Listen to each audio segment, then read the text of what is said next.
अस्सलाम वालेकुम फ्रेंड्स, कैसे आप सभी लोग। उम्मीद करता हूँ कि आप सब खैरियत से होंगे। तो friends, welcome to another series of web development. तो फ्रेंड्स, आज का जो हमारा टॉपिक है वो है कुछ HTML के फॉर्मेटिंग टैग्स और कुछ दूसरे टैग्स जिनके बारे में आपको जानना ज़रूरी है। तो जैसा कि मैंने आपको प्रीवियस वीडियो में बताया था कि HTML होती क्या है। HTML मार्कअप लैंग्वेज होती है। एक वेबसाइट के 3 पार्ट्स होते हैं, उसका स्ट्रक्चर, फिर उसकी डिज़ाइनिंग, फिर उसकी लॉजिक्स। फिर मैं आपको बिल्डिंग की मिसाल दी थी कि उसका स्ट्रक्चर बनता है, फिर उस पर पेंट होता है, देन उसमें इलेक्ट्रिसिटी वगैरह का काम होता है। तो आज जो है हम HTML को दूसरे टैग पढ़ेंगे। यहाँ मैंने उनकी एक लिस्ट बनाई हुई है। तो जो पहला टैग जिसके बारे में हम लोग पढ़ने जा रहे हैं वो है हमारा एंकर का टैग। सो मैं यहाँ अपने विजुअल स्टूडियो पर आ जाता हूँ।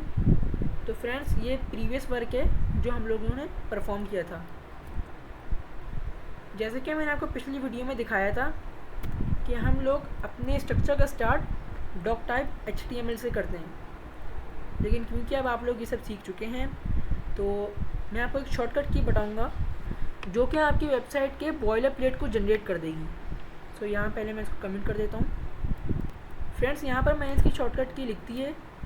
तो अगर मैं यहाँ शिफ्ट और 1 को प्रेस करता हूँ और फिर एंटर कर देता हूँ तो यहाँ पर मेरे पास एक बेसिक स्ट्रक्चर बनकर आ जाएगा। अब मैं बॉडी के टैग के साथ यहाँ अपना एंकर टैग लिखता हूँ। बेसिकली ये जो एंकर टैग है हमारा, ये एक पेज से दूसरे पेज तक और एक वेबसाइट से दूसरी वेबसाइट में नेविगेट करने में हेल्प करता है। यहाँ मैं लिख देता हूँ इसके बीच में इसका कंटेंट। अगर मैं इसको लाइव सर्वर के थ्रू खोलूँ तो आप देख सकते हैं यहाँ हमारा एंकर टैग डिस्प्ले हो गया है, लेकिन ये लिंक की फॉर्म में इसलिए नहीं आ रहा क्योंकि मुझे यहाँ पर इसका एक URL देना पड़ेगा। तो सबसे पहले जो है मैं यहाँ पर एक न्यू फाइल बना लेता हूँ home.html के नाम से, एंड देन मैं यहाँ पर इसके एट्रीब्यूट लिखता हूँ जिसको हम कहते हैं हाइपर रेफरेंस, जो कि हमारे एंकर टैग की URL को डिफ़ाइन करता है। यहाँ लिख देता हूँ home.html। तो मैंने अपने कोड को ये बताया है कि जब भी कोई होम पर क्लिक करे तो home.html की फ़ाइल खुल जानी चाहिए।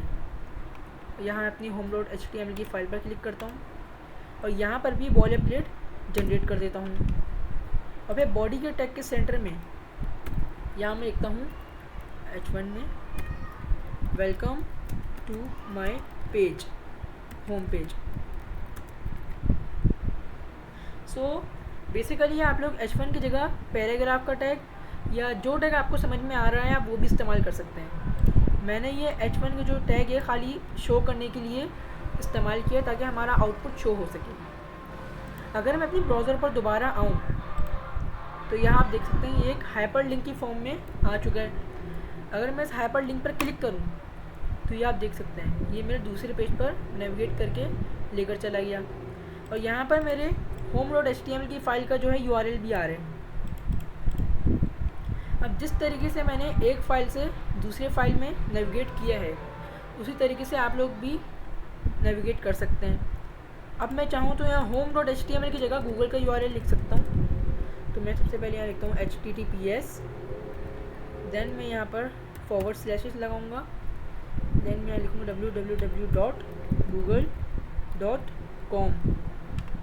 इसको सेव करते हैं और इसको दोबारा से रिव्यू कर लेते हैं। यहाँ हम पहले बैक करेंगे इसको। वेट, आई थिंक मुझे इसको दोबारा से लाइव सर्वर से खोलना पड़ेगा। तो मैं यहाँ अपने विजुअल स्टूडियो पर आ जाता हूँ और फिर इसको लाइव सर्वर से ओपन कर लेता हूँ। तो आप लोग देख सकते हैं यहाँ पर मेरी हाइपर लिंक डिस्प्ले हो चुकी है। अगर मैं इस पर क्लिक करूँ तो ये मुझे गूगल के पेज पर लेकर आ गया है और यहाँ मैं कुछ भी सर्च करता हूँ कार, तो ये भी प्रॉपर्ली सर्च हो रहा है। तो बेसिकली हम हाइपर लिंक के ज़रिए एक पेज से दूसरे पेज या एक वेबसाइट से दूसरी वेबसाइट तक नेविगेट कर सकते हैं। अब आ जाते हैं हम लोग IMG टैग की तरफ। तो बेसिकली हमारा जो IMG टैग है वो हमें अपनी वेबसाइट्स में इमेज इंसर्ट करवाने में हेल्प करता है। मैं यहाँ BR के थ्रू स्पेस दे देता हूँ थोड़ी सी। तो BR का टैग जो है स्पेस देने के काम में आता है। इमेज एंड देन मुझे यहाँ पर इसका URL लिखना पड़ेगा। इसका मैं URL दे देता हूँ सोर्स या car.html I mean .png। So friends, अभी मुझे यहाँ पर जो है कुछ भी डिस्प्ले नहीं होगा।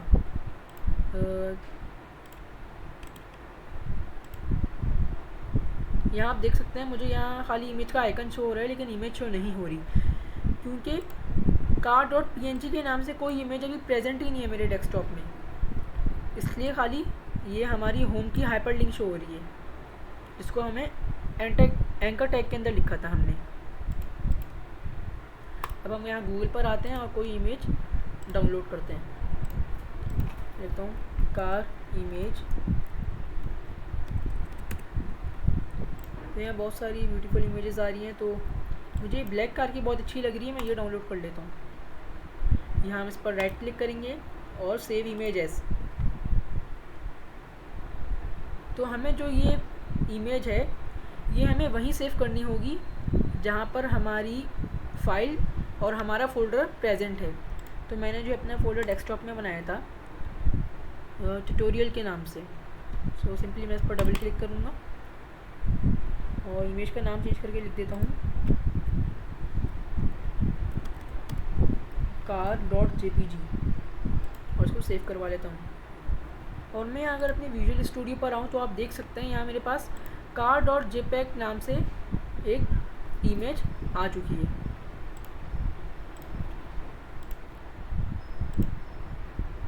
यहाँ मैं इसकी एक्सटेंशन चेंज करता हूँ, क्योंकि एक्सटेंशन बहुत ज़्यादा मैटर करती है। यहाँ JPG लिखा हुआ है। देन मैं यहाँ पर एक और BR का टैग ऐड कर देता हूँ ताकि हमारा वर्क कंजेस्टेड ना हो। ये हमारे कॉन्टेंट्स के दरमियान जो है ब्रेक ऐड करता है, लाइन ब्रेक।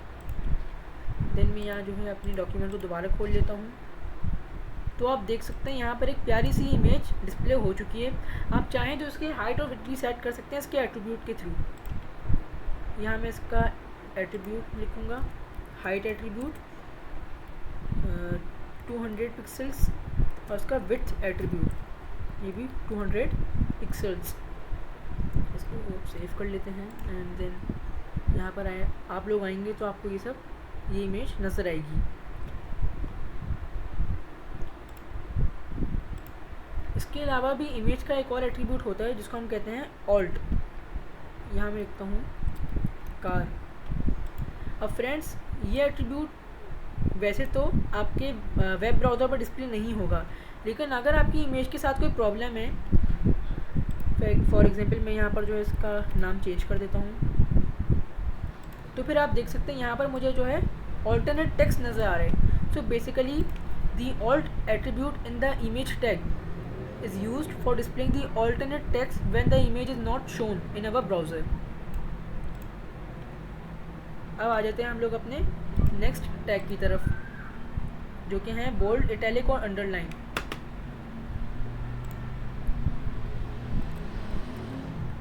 बोल्ड,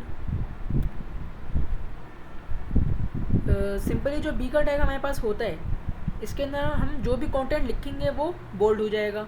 मैं लिखता हूँ टेक्स्ट बोल्ड, फिर मैं इसको BR करता हूँ, फिर मैं लिखता हूँ इटैलिक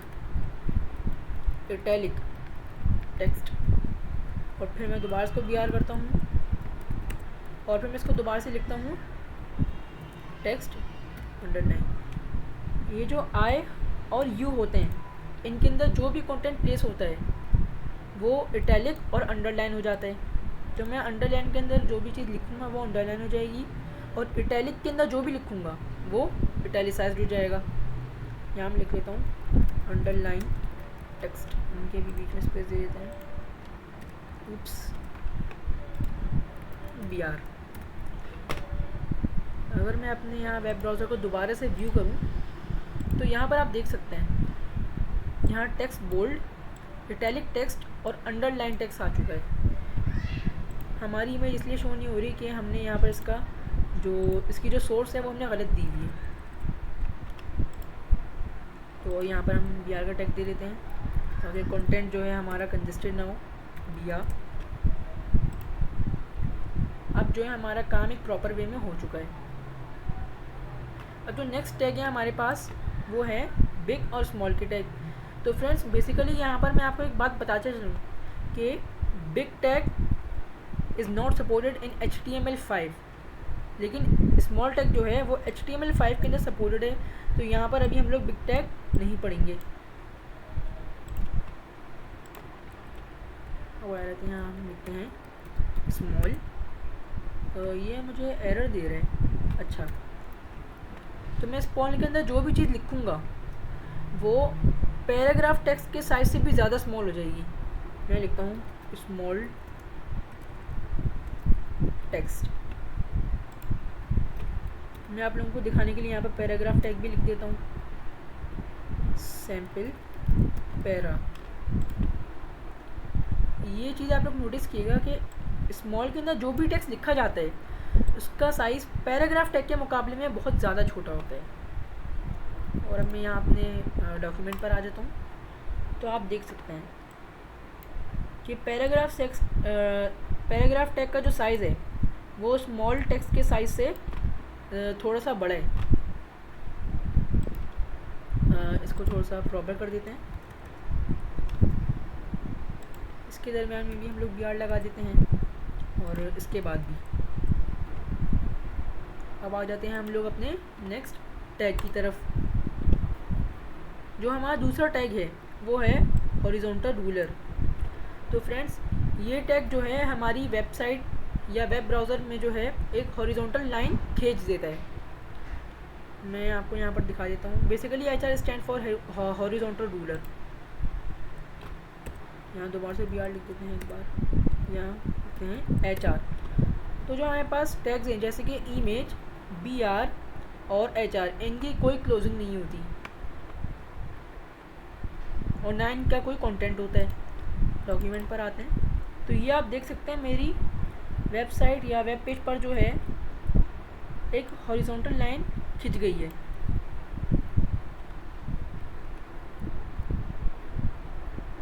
अब आ जाते हैं हम लोग अपने नेक्स्ट टॉपिक की तरफ। अच्छा फ्रेंड्स, ये जो सब और सब हैं ये सब स्क्रिप्ट और सुपर स्क्रिप्ट टेक्स्ट को डिफ़ाइन करते हैं। मैं आप लोगों को यहाँ पर आकर समझाता हूँ। अगर मैं लिखूँ सब और इसके अंदर मैं लिखता हूँ टू, देन मैं यहाँ पर लिखता हूँ सब एंड देन मैं यहाँ लिखता हूँ 4। तो फ्रेंड बेसिकली आपने अक्सर वेबसाइट में देखा होगा जो टेक्स्ट से रिलेटेड हैं या साइंटिफिकली इंजीनियर्स वगैरह की जो वेबसाइट्स होती हैं मैट्रिक कन्वर्जन वगैरह की, उनमें जो नंबर्स के ऊपर पावर लगती है, या आपने केमिस्ट्री में पढ़ा होगा H2O। सो बेसिकली H के बाद जो 2 आ रहा है बॉटम में, वो आखिर प्रेजेंट कैसे होता है। मैं लिखता हूँ H2O, सॉरी 5 की पावर 4 की पावर 4 प्लस 0। अगर मैं अपने डॉक्यूमेंट पर आऊँ तो आप लोग देख सकते हैं मैंने जिस टैग को सब स्क्रिप्ट में लिखा था वो बेस लाइन जो है हमारे टेक्स्ट की बेस लाइन होती है उससे थोड़ा सा नीचे, और जिसको मैंने सुपर स्क्रिप्ट में लिखा था वो हमारी बेस लाइन से ऊपर है। सो बेसिकली सब टेक्स्ट और सब टैग सुपर स्क्रिप्ट और सब स्क्रिप्ट को जाहिर करती हैं। यहाँ मैं इसको थोड़ा सा प्रॉपर वे में लिख देता हूँ। हाइड्रोजन को मैं कैपिटल कर देता हूँ, ऑक्सीजन को जो है मैं कैपिटल कर देता हूँ। 4 की जगह मैं 5 लिख देता हूँ, यहाँ इसकी जगह मैं 2 लिख देता हूँ।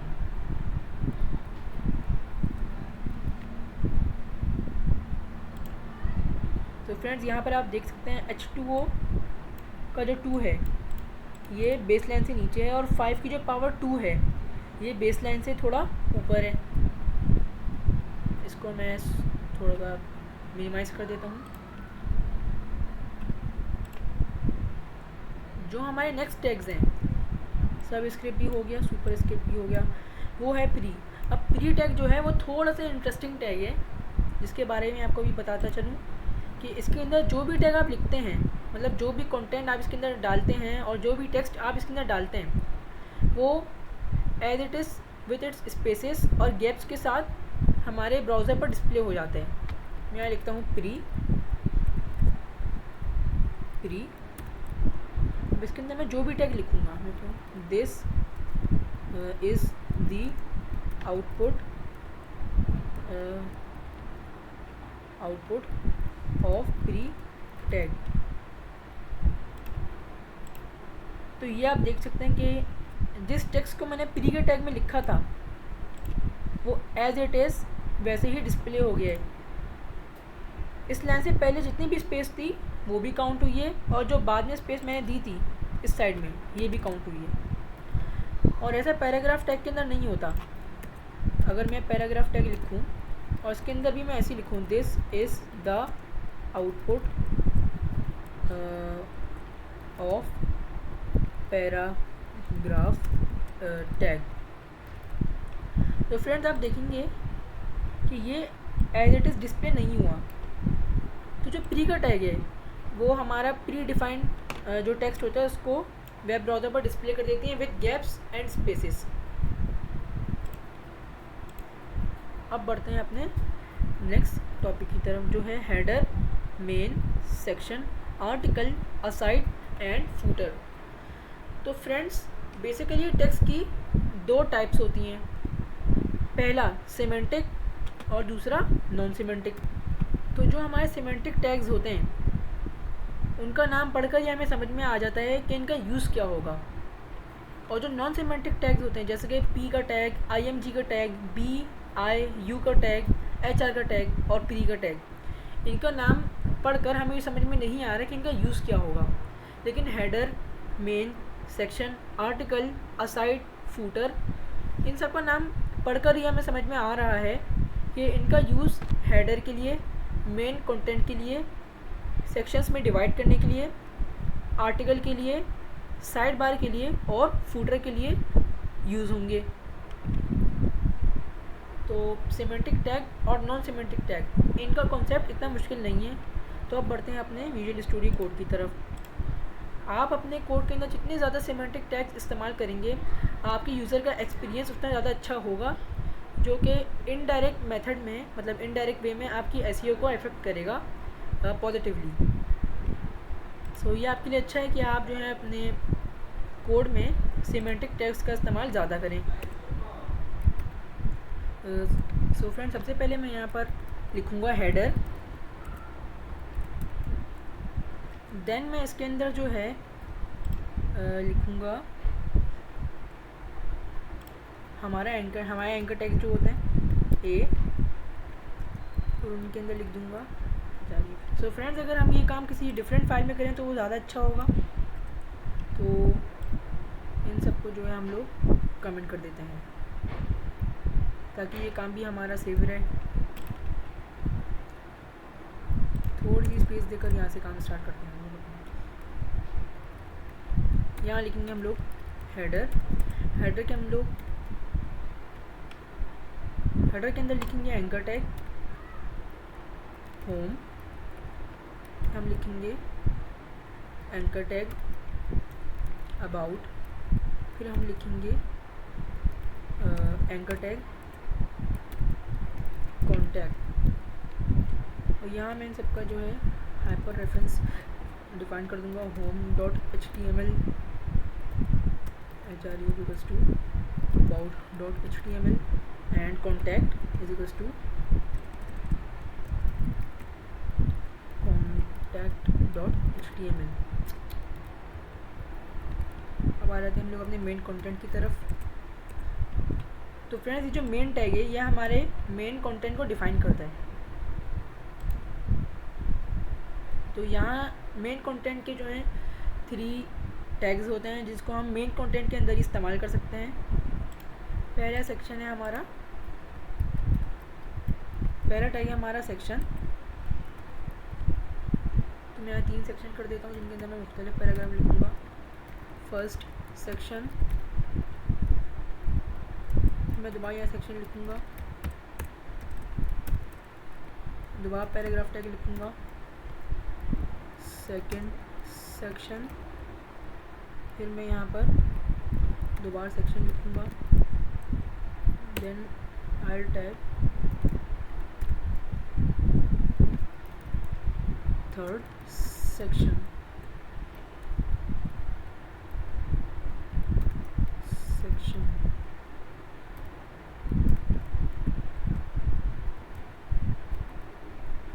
क्लोज कर देते हैं इसको ऐसे।